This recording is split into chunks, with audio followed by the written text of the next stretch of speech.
You know, after spending countless hours hacking, slashing, looting, shooting, sometimes you just get tired of it all. Sometimes you need something a little slower paced.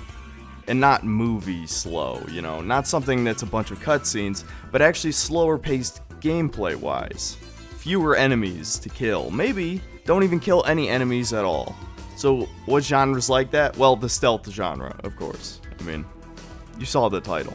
The stealth genre is one of those niche genres that's not going to appeal to most people, and I can tell you up front, Thief is just like that. Thief's not going to change your mind. If you don't like stealth games, you probably won't like this game.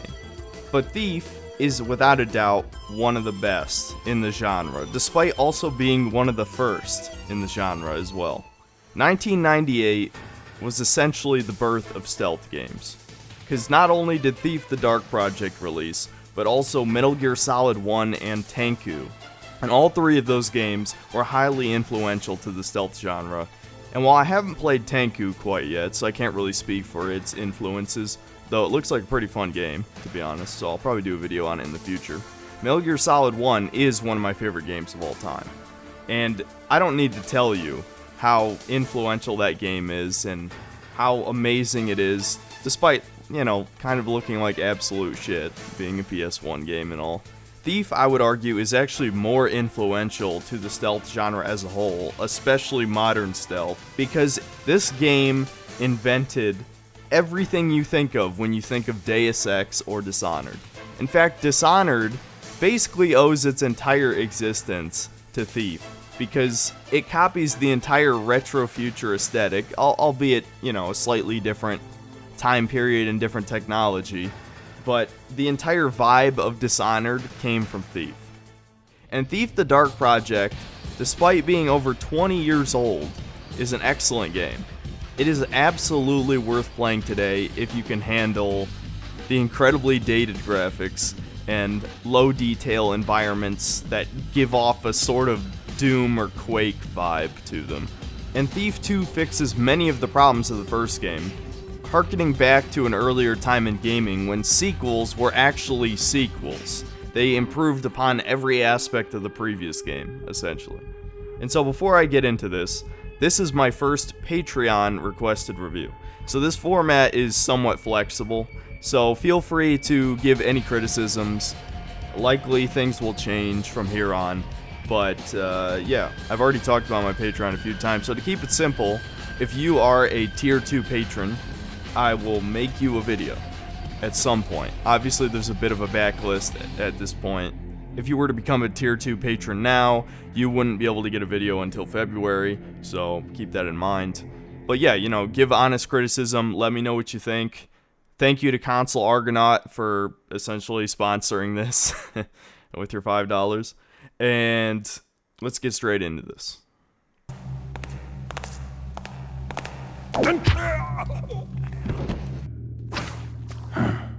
Something there.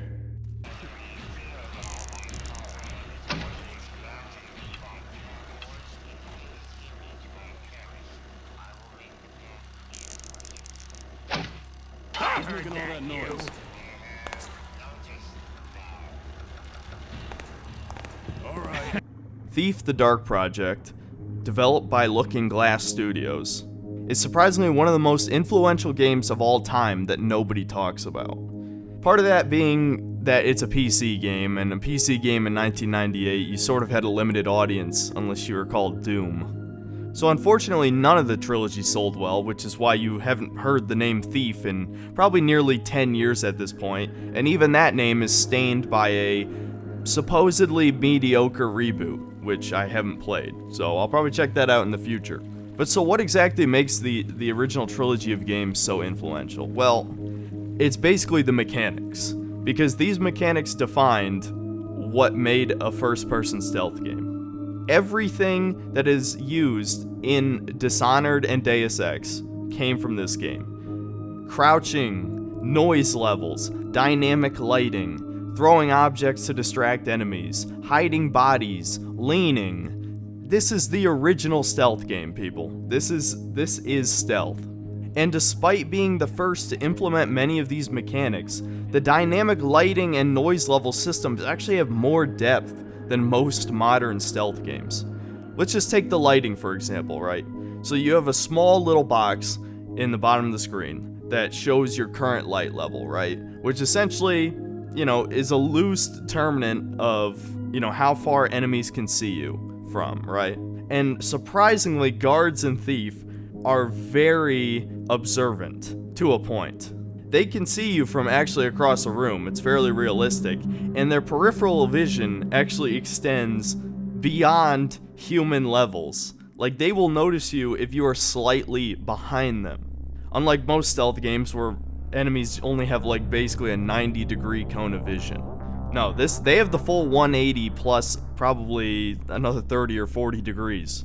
But on the other hand, if you're in complete darkness, you're basically invisible. Now, obviously that's not so realistic, but the entire game is based around this lighting system, essentially. So, you want to achieve complete darkness by any means necessary, because guards will not notice you even if they are right next to you. So the thing is, it's not just a select number of light levels, and you have to understand, like, for a game in 1998 to have dynamic lighting, an actual entire light-based system based on light sources like torches or light bulbs or pretty much any ambient lighting you would expect, lava, even lava gives off light. I mean, it's impressive for anybody who frequently plays old games that it was this developed, Even if, the player models look like ass and have like 5 polygons to their head, mechanically this game is just incredibly sound. I know, I'm drilling the point here over and over again. But even the noise level system has like a decent amount of depth to it as well, because basically there's 3 different types of surfaces to walk on. There's carpet, moss, or grass, which is basically silent, right? You can even run on it like directly behind guards and just knock them out with your club, and you're safe, right? Then you have wood and cobblestone, which are basically your normal sounding surfaces. This is how most stealth games use surfaces, where if you're crouching, you're basically silent, but if you're running, they'll hear you, but they actually won't turn around fast enough. You can still knock them out. This took me a few hours to figure out, but you can straight up run up behind guards even on cobblestone, just knock them out before they turn around, right? Pop quiz. How long does it take to beat a moron to death? Bam! Sorry, time's up. You're dead. Then we have metal and tile. These are incredibly loud. This is where the real challenge of the game comes in, because even crouching, it is incredibly loud. So, instead, they have a creep mechanic, where you can actually move even slower than crouch speed to further reduce your noise. And even that is louder than running on cobblestone. So, basically, avoid tile at all costs. And this ties into your tools, because sometimes there's no way around that torch that's in the corner, or that tile flooring that's covering an entire floor. So as a master thief, you obviously have a diverse set of tools to help you accomplish your task, right?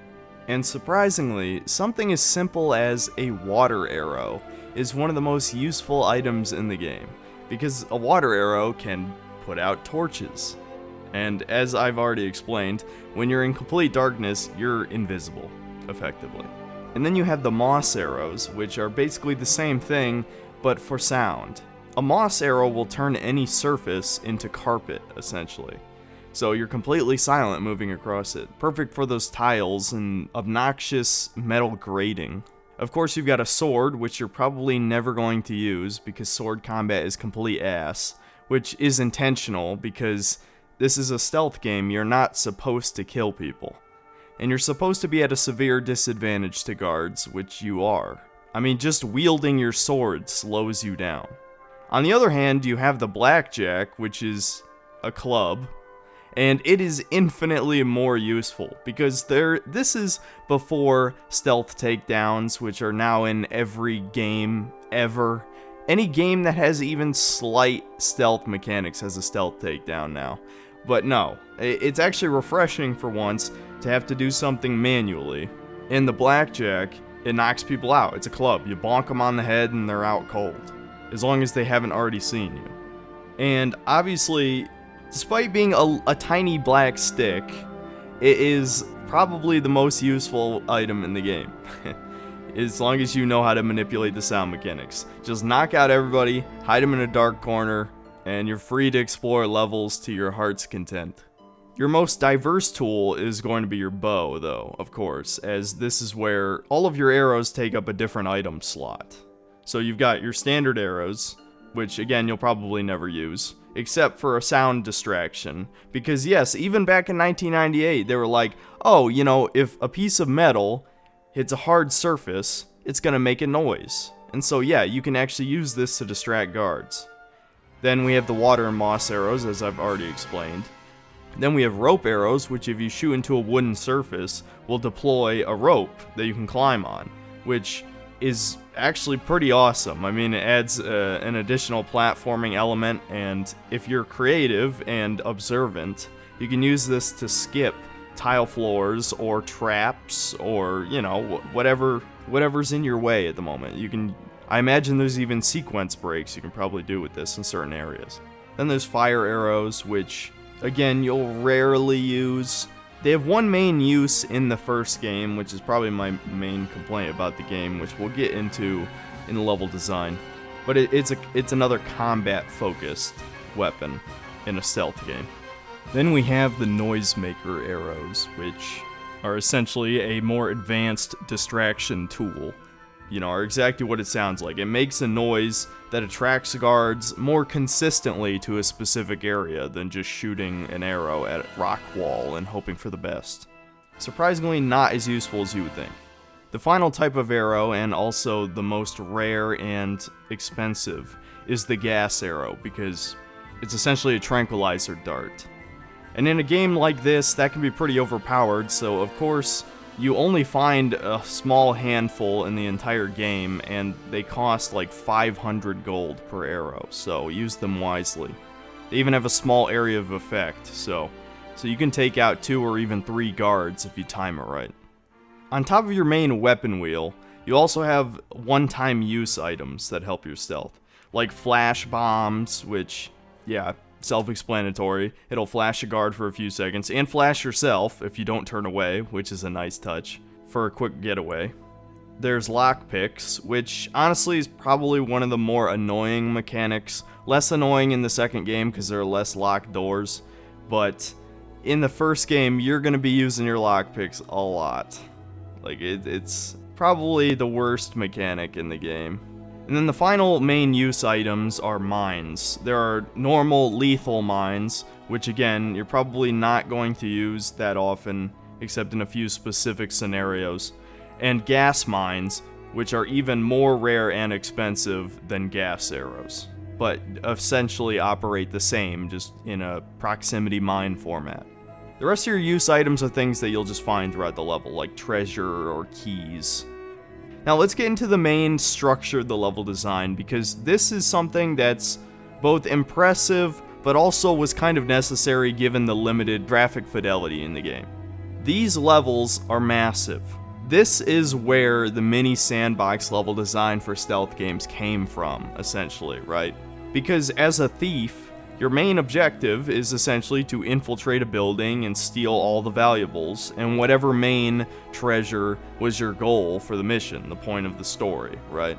These building layouts are actually slightly realistic in some ways. Like, a mansion is a huge mansion, you know, full of hallways and rooms, and not necessarily every room will even have something in it. But there's so much hidden treasure throughout these levels, and secrets, and it's really fun. Like, it has a cool exploration element to it that you wouldn't really expect for a game this old. And combine these with all the tools that you have at your disposal, and it does give that sort of player choice sense that you're probably looking for from a game like this. The main thing to note though is this game does have a bit of a learning curve. The first game especially has a really bad tutorial that doesn't really explain the things you actually want to know. I mean, it explains the basics of noise levels and lighting levels, but it doesn't explain that you can crouch even slower than normal speed, and that actually has a significant gameplay effect. and it wastes like half of it on combat that you're probably never going to use. So yeah, that's definitely something I'll mark against the first game. But I think just given what Looking Glass had to work with, which essentially was nothing, they were making this basically from scratch, they did a great job. You know, I'm willing to excuse some of these mistakes. And one of the main mistakes of the level design is there are basically, this game is entirely mission based. You know, there's no sandbox or hub world or anything. You're dropped in a level, you grab the shit, you get out, and then you move on to the next level. That's essentially the entire game. The problem is, in the first game, 4 or 5 of the levels are essentially not even stealth levels. They're like adventure levels. They tried to add like a traditional fantasy element to the game that doesn't really work. I mean, it's a cool idea because I love fantasy, and especially combined with that sort of retro future-ish steampunk thing going on, it's a very cool aesthetic, or at least it would be if you could tell what shit was. But given the mechanics of the game, these adventure levels just kind of suck. Like, there are levels where you explore ancient tombs, and you find zombies, and like these weird like T-Rex mini dinosaur frog things that shoot poison gas, and they just ruin the stealth completely. Like, they're not even meant to be snuck past, really, because their AI is even more basic than the average guard. Like, guards are surprisingly complex, all things considered. I mean, they're simple and they're complex at the same time, like most stealth games, right? Where they have levels of awareness. If they spot something, they'll make a comment on it, but they won't investigate it immediately, like if it's just a blur in the distance, right? Look there. See anything? Oh, well. I guess it was nothing. And this is where their advanced peripheral vision comes into play, where you can be like slightly behind them and they'll still notice something, right? But then, if they think they actually see something of concern, they'll investigate the area, right? They'll, wield their weapon behind them and call out for you to emerge from the darkness. You know, the typical stealth stuff, but it's like the caution mode. Okay, you Taffer. I'll find you. We'll find you soon enough. Hiding won't save you, thief. Right, that you've seen probably a dozen times by now if you play stealth games. And then, of course, there's full alert, where they'll either attack you directly, which is most of the time, or if that level has alarms, they will run for an alarm, which of course will alert everybody in the area, which is worst case scenario. Now, for these monsters though, they don't do any of that. Like zombies, sure, the zombies aren't like omniscient, they won't notice you immediately, it still works the same. If you're in the darkness, you're in the darkness. But there's no consequence to them seeing you. One, they move incredibly slow, so you can just walk past them essentially. And this game, only the first game actually, has bunny hopping in it, right? So essentially, if you hop in succession, like timed perfectly, you will hop farther and faster each time. Hey, where'd you come from? That's it. So this is a really fun kind of like skill-based thing that adds a speedrunning element to it, and it's just fun to mess around with, and it's kind of sad that the second game doesn't have it anymore. They must have tweaked the engine or something. But bunny hopping makes it so nothing can catch you, dude. You're incredibly fast, so zombies are not a threat at all. The problem with zombies too is that if you smack them a couple times on the head, they don't die. They just lay down for a while. You have to use holy water on your water arrows to kill them. And that's just annoying. I mean, you can also use fire arrows, and you can use mines to blow them up. But combat in this game sucks ass. So why did they make these entire levels that have basically no stealth element to them? Like, you're basically just exploring a big empty level, and then zombies will annoy you occasionally. And there's also some basic traps as well. But really, it kind of sucks, let's be honest. The same goes for the frog dinosaur things and fire elementals, which are basically just fireballs. You shoot a water arrow at them and you kill them. And there's also ghosts and possessed Hammerites, which are essentially, you know, they're like ghosts possessing a holy knight, like a paladin or whatever, right? And they're super fucking fast, dude. Like, they run faster than you. And there's one level in particular where you have to kill every single one in the level to beat the level. What were they thinking, dude? It's not fun, man.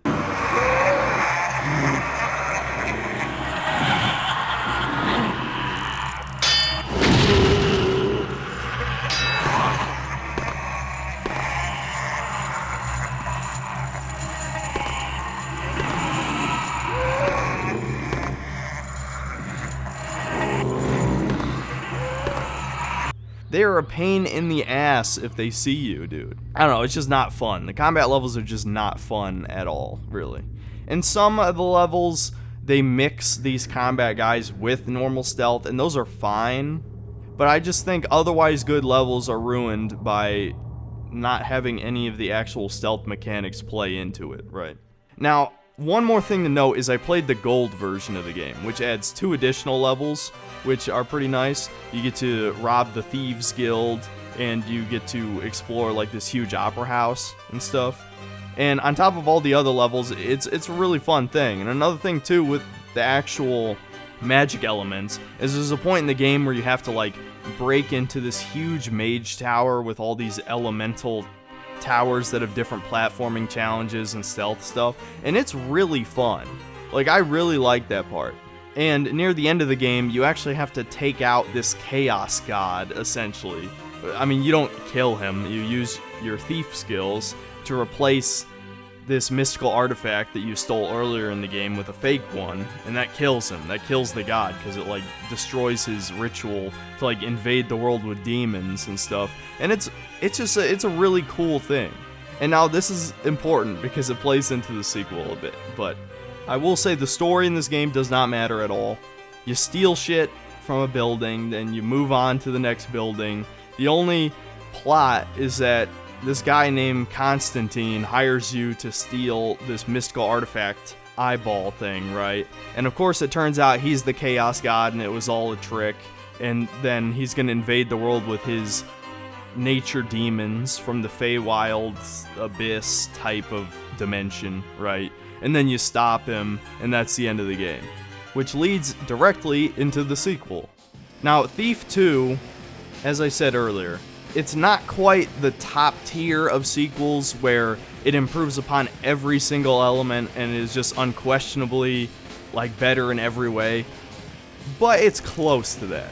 Thief 2 is exactly what a game sequel should be, in that you see the problems with the first game and you just kind of iron out the kinks. And that's exactly what Thief 2 does. It has a much better tutorial in that it's actually built into the first level, so you actually get to play the game while being taught how to play the game, right? As any good game should.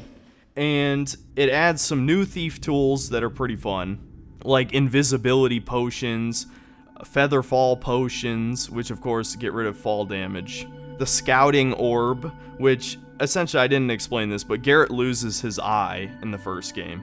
And so it's replaced with a metal eye, and the metal eye can hook into these scouting orbs. And so you throw the orb, and the game actually changes the perspective into the orb. Builder be praised. The piston connected to the spiral valve. The spiral valve. So you get to see through it, and it's really cool, actually. Especially for a game that came out in 2000. And you even get these little frog beast eggs, which is completely unnecessary, but one of the demon types in the first game, from the Maw, as it was called, that's the Chaos Dimension or whatever, these exploding frog dudes, you actually get to wield them yourself with these frog beast eggs. It's very cool. But other than that, like, as is sort of implied with the subtitle, they cranked up the steampunk elements significantly with this game. And so now you actually fight robots on top of having to deal with, you know, the typical guards that you expect. And most of the environments you explore are a lot more contemporary, a lot more modern looking, while also having a bit of that medieval charm. But it has that steampunk style with some actual modern building design. And it's very interesting, especially since you still wield some of your magic tools. But that is one minor complaint, and this is, you know, obviously this is highly subjective, but I like fantasy elements, and this game has a lot less of that. You do visit the Maw once, and you actually revisit the Lost City, which was one of the cool exploration levels from the first game. Other than that, most of the game is just kind of in a city environment as you explore different cool buildings to sneak into and steal stuff, right? But the main improvements over the first game are they added a bit more depth to the lighting system, in that there are different levels of darkness, and moving has a much larger penalty on your light level. So you can't just sneak around in complete darkness and expect nobody to see you. No, you have to stand completely still to be guaranteed to be invisible. And the leaning is a bit more forgiving as well, as leaning in the first game was basically useless because it would just change your light level to whatever area you're leaning into, which obviously is more realistic, but it also makes leaning around a corner pointless if there's a light source in the hallway that you're leaning into, right? Because then you're gonna get spotted. But I also think like the steampunk elements just add a lot more of that typical stealth game stuff you expect, because now there are cameras, actual cameras in this game. These steampunk face, brass looking metal face masks that are actual cameras, and they're also turrets that launch bombs. They're mechs, these little robot mechs that have steam exhaust ports, and that's how you destroy them. Is the water arrow is even more OP in this game, as a couple shots into the back exhaust port and you can instantly take out a mech.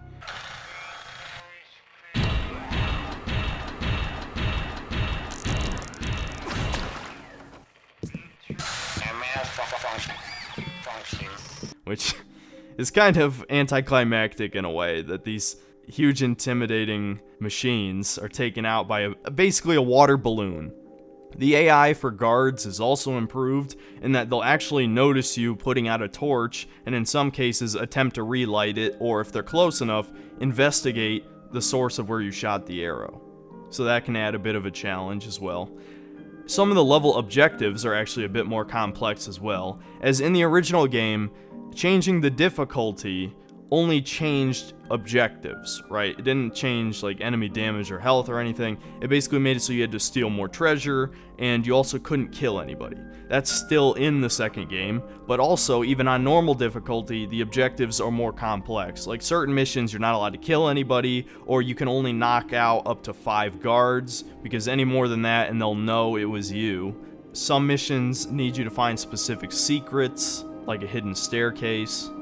And yeah, I don't know, it just, like, if you're the type of person who doesn't care so much for fantasy elements and you kind of like that more sci-fi stuff, this game will definitely appeal more to you, because you break into a bank, which is obviously a very, very classic stealth game location. You break into a police station, warehouse docks, which the warehouse docks level was very cool because it had a door opening mechanic where you had to find door codes and put it into this machine that would open up the warehouse. You'd have to find the code for each of the storage units, essentially, to open them up and loot them. But it's also got some of the classic locations, like breaking into mansions. And there's one level that is just absolutely massive. You have to go between these rooftops, right? Because you're breaking your way into this huge tower that's having like a fancy party for the rich, essentially, right? But no, you know, in your average stealth game, they would probably just have the tower as the level, right? No, in Thief, that's only half the level. The other half of the level is traveling across the rooftops and breaking into various optional buildings for extra loot. And it's a really cool level. Especially early on, like, there's just these 3 guards who are just arguing about some bullshit, and then they start shooting arrows at each other, and I'm just like, what the hell's going on? They actually kill each other. Just last night, I saw her out back, warming up the stable boy. Such slander will not be tolerated while we're on watch! You'd best run and rescue your helpless limp lord before he founders in his own vomit, or wakes up naked in a hen coop! What the hell? It's a pretty cool little thing. And especially, like, that's another element that every stealth game basically has, is just like guards talking about some stupid conversation that may or may not actually be related to your objective and give you some information. Sometimes it's just stupid bullshit that's kind of funny. And yeah, that's in Thief. That being said, not every mission is good in the second game either. There is a tailing mission, which is never good. Doesn't matter what the game is. Obviously, they're terrible in Assassin's Creed, and they're not a whole lot better here. And there's also a mission that requires you to scout out a mansion, but then the mission directly after that is you infiltrate it for real. And it's like, you just made me play the same level twice. Okay, it's not cool. I guess one last improvement is that the story is a little bit better in this one. Because in these Thief games, right, they don't really have real cutscenes. They have FMVs, like any classic game from that era. The full motion video cutscenes are very minimalist, I'll say, to be nice, in these games. Essentially, you just see a bunch of silhouettes, and there's some like panning shots and some drawings and stuff. And it's kind of cool and stylized sometimes. Sometimes it just feels like incredibly lazy. I don't know, I'm sure the budget for these games wasn't huge, so I can't really blame them too much. But it's hard to be invested when you're just like reading passages of text and then you're just shown a few pictures and then you're supposed to do a mission. You know what I mean? They're a bit better in the second game, especially, and this is a slight story spoiler, but you have to team up with the main villain's right-hand woman from the first game as the mechanists, who are, of course, the ones, you know, mechanizing everything, creating the Metal Age. They are destroying all of the plant life in the world, and so, of course, the trickster god's right-hand woman is like a dryad type of character, or, you know, wood nymph, or whatever the hell she's supposed to be. She's like a tree person. She wants him dead, or taken out, or whatever the hell, obviously. And so she has to team up with Garrett and take out the mechanists, obviously, right? And Garrett himself is a pretty cool character. I mean, he's got a cool voice, he's sarcastic, I don't know, he just sounds cool. He's not really particularly complex. He's just kind of like your jaded thief type character who has questionable morality. But at the end of the day, he'll still save the world, right? You know, classic character archetype. But he also hates the Keepers, which are essentially the thieves who taught him all of his skills, even though they just want to help him out. So I don't know, I kind of felt bad for the Keepers because Garrett just kind of treats them like shit in both games. One more moment, if you will, Garrett. One moment. You have trouble, my friend. Danger from someone who hired TrueArt to kill you. Yes? Then take this. The sooner you are done with your business, the sooner you will help us. Don't count on it. But yeah, I guess to wrap this up, play the Thief games. They're good. You know, I haven't yet played the third one. Probably we'll cover that in a couple months. But I was pleasantly surprised by how well these games aged. They obviously look very rough, but if you can get past the terrible graphics, they are a very fun gameplay experience. Maybe a little simplistic in terms of like the actual stealth, as it's very easy to knock out clusters of guards if you know what you're doing, assuming that there aren't too many light sources around. But at the end of the day, they offer a somewhat unique stealth experience in that you're actually given a lot of tools at your disposal, and it's not just about managing mana or energy bars in Deus Ex or whatever. No, you actually have a limited amount of tools, and you need to use them wisely. And also just stealing all this loot, this hidden loot around. This is something fun about getting as much gold as possible and spending that gold in between missions for new supplies. It's very simple, but it works so well.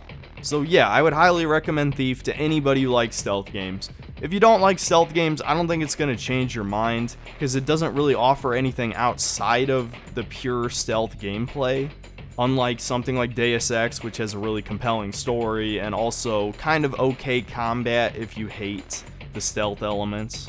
And the same goes for Dishonored, more or less, and Dishonored even actually has decent combat.